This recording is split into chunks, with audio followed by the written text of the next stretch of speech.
नमस्कार। आज हम बात कर रहे हैं भारत के सबसे बड़े राज्य राजस्थान के भौतिक भूगोल के बारे में। हमारे पास जो जानकारी है वो एक स्रोत राजस्थान का भौतिक भूगोल एक विहंगम दृष्टि के कुछ अंशों पर आधारित है। तो कोशिश रहेगी कि हम राजस्थान की उस भौगोलिक विविधता को समझें जो अक्सर सिर्फ रेगिस्तान की छवि के पीछे छिप जाती है। जैसा स्रोत बताते हैं, राजस्थान क्षेत्रफल में तो सबसे बड़ा है ही, करीब 3,42,000 वर्ग किलोमीटर, मतलब भारत का 10.4% हिस्सा। जी हाँ, बहुत बड़ा। और देश के उत्तर पश्चिम में है, पाकिस्तान से सीमा लगती है। और जलवायु, हाँ, शुष्क से अर्धशुष्क। चलिए इसी पर बात करते हैं। बिल्कुल। और यही जो भौगोलिक स्थिति है और जो जलवायु है, इसी ने राजस्थान को उसकी क्या कहते हैं अनूठी भू आकृतियां दी हैं। हम्म। देखिए, पहली नजर में रेगिस्तानी लगता है, पर राजस्थान का धरातल बहुत बहुत विविध है। समझने के लिए विशेषज्ञ इसे आमतौर पर 4 बड़े भौतिक विभागों में बांटते हैं। 4 विभाग। हाँ, 4।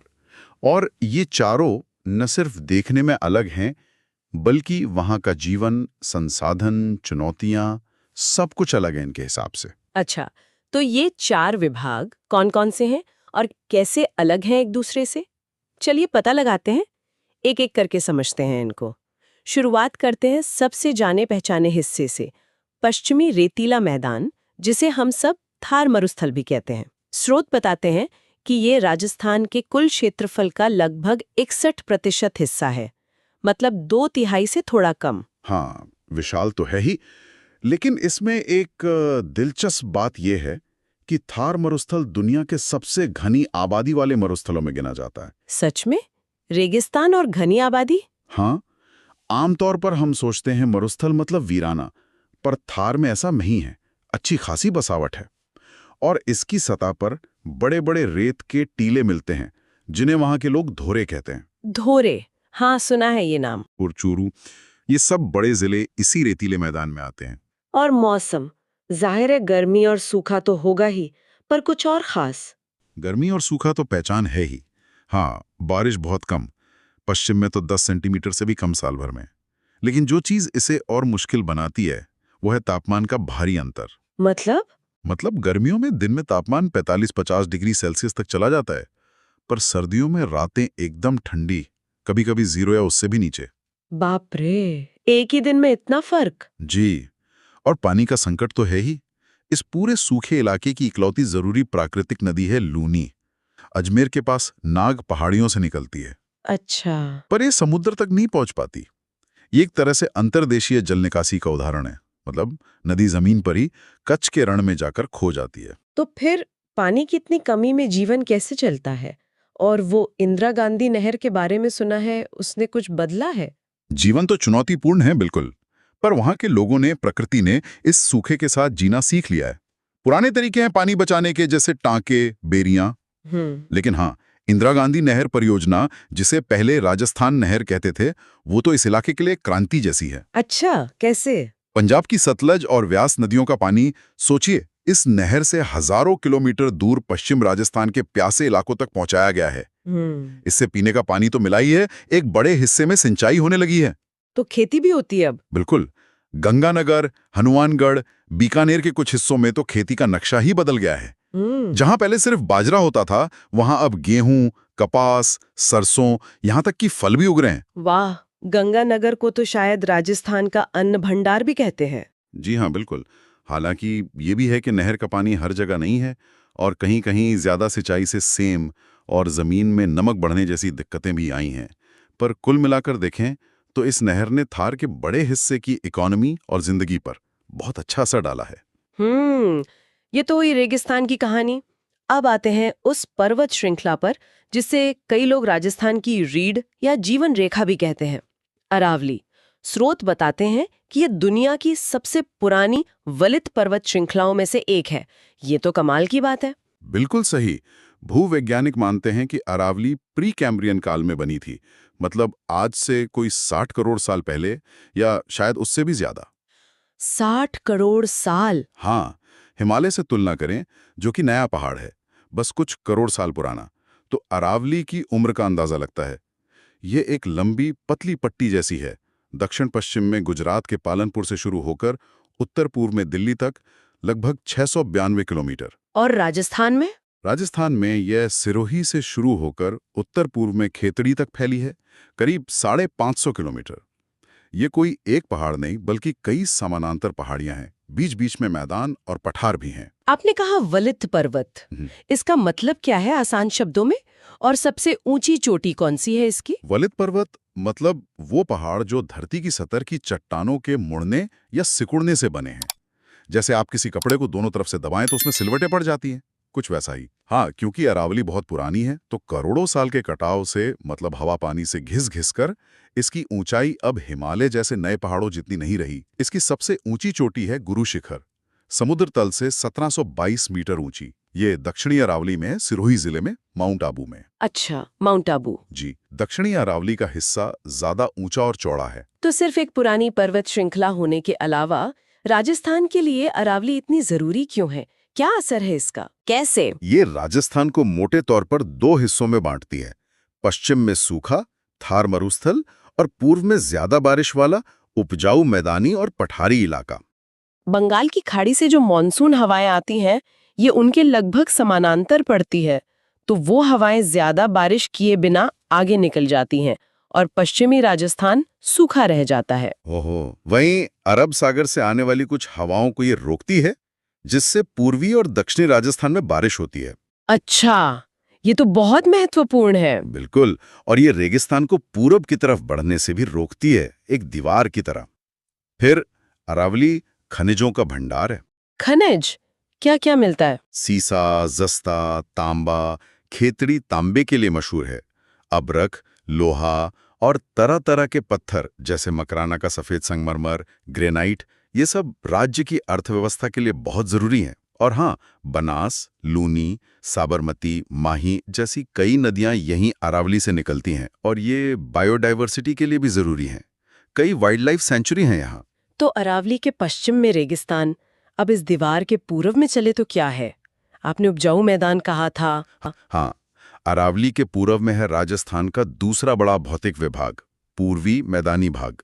ये पश्चिमी रेतीले मैदान से बिल्कुल अलग है, ज्यादातर समतल, उपजाऊ और घनी आबादी वाला। राजस्थान की ज्यादातर खेती और आबादी का बड़ा हिस्सा यहीं है। ये इतना उपजाऊ क्यों है? नदियां ज्यादा हैं या मिट्टी अलग है? दोनों बातें हैं। इस मैदान को बनाया है नदियों ने, अपनी लाई हुई जलोढ़ मिट्टी से। जलोढ़ मिट्टी? सावी। इन नदियों ने मिलकर इस पूरे इलाके को खेती के लिए बहुत अच्छा बना दिया है। तो यहाँ फसलें भी अलग होती होंगी रेगिस्तान से? बिल्कुल, यहाँ गेहूं, जौ, चना, मक्का, बाजरा, तिलहन, खासकर सरसों जिसमें राजस्थान देश में आगे है, और दालें, ये सब खूब उगता है। सिंचाई की सुविधा भी पश्चिम से बेहतर है, कुएं, नलकूप, नहरें। और राज्य की राजधानी जयपुर, फिर अलवर, भरतपुर, दौसा, टोंक, अजमेर, सवाई माधोपुर जैसे कई बड़े शहर इसी मैदानी भाग में हैं। तो ये खेती के साथ साथ उद्योग और व्यापार के लिए भी जरूरी है। जैसे पश्चिम में धोरे हैं, क्या इस पूर्वी मैदान की भी कोई खास पहचान वाली जमीन है?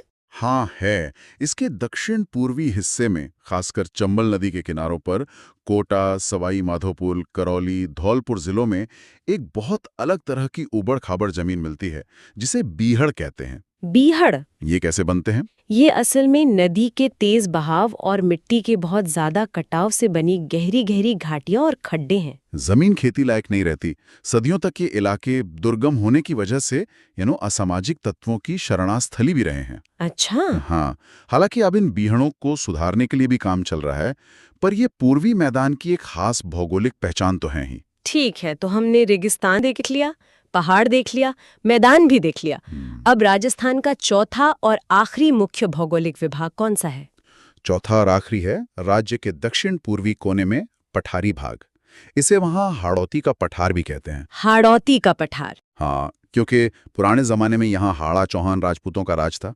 भौगोलिक रूप से देखें तो ये असल में मध्य भारत के मालवा पठार का ही उत्तरी हिस्सा है, और मालवा पठार खुद दक्कन के पठार का हिस्सा है। मतलब इसका संबंध दक्कन के ज्वालामुखी इतिहास से है। अच्छा, तो ये बाकी 3 हिस्सों से कैसे अलग है? इसकी क्या खासियतें हैं? ये पठारी इलाका मुख्य रूप से 2 तरह की चट्टानों से बना है। एक तो विंध्यन का गारभूमि की चट्टानें हैं, बलुआ पत्थर, चूना पत्थर, और दूसरा है दक्कन ट्रैप की बेसाल्टिक लावा चट्टानें। लावा चट्टानें? हाँ, वो पिघली चट्टान जो करोड़ों साल पहले ज्वालामुखी से निकली और जम गई, इसी लावा के टूटने फूटने से यहाँ की मिट्टी बनी है जो काली होती है, मध्यम से गहरी काली। काली मिट्टी। जी, काली मिट्टी, जिसे रेगुर भी कहते हैं। ये बहुत उपजाऊ होती है, खासकर कपास और सोयाबीन के लिए। तो यहाँ कपास और सोयाबीन ज्यादा होते हैं? हाँ, कोटा, बूंदी, बारा और झालावाड़ जिले इसी हाड़ौती क्षेत्र में आते हैं। कपास, सोयाबीन के अलावा धान, गेहूं, मक्का और मसाले भी होते हैं। खासकर धनिया, 12 जिला धनिये के लिए मशहूर है। और नदियाँ? चंबल नदी इस पठार की जान है, मुख्य नदी है। चंबल और उसकी सहायक नदियां जैसे काली सिंध, परवन, पार्वती, आहू, इन पर कई बड़े बांध बने हैं। गांधी सागर, राणा प्रताप सागर, जवाहर सागर, कोटा बैराज। हाँ, सुने हैं इनके नाम। इनसे सिंचाई भी होती है और राजस्थान को बिजली भी मिलती है, हाइड्रो इलेक्ट्रिक पावर। और यहाँ बारिश भी पूर्वी मैदान से थोड़ी ज्यादा होती है, खासकर झालावाड़ जिले में।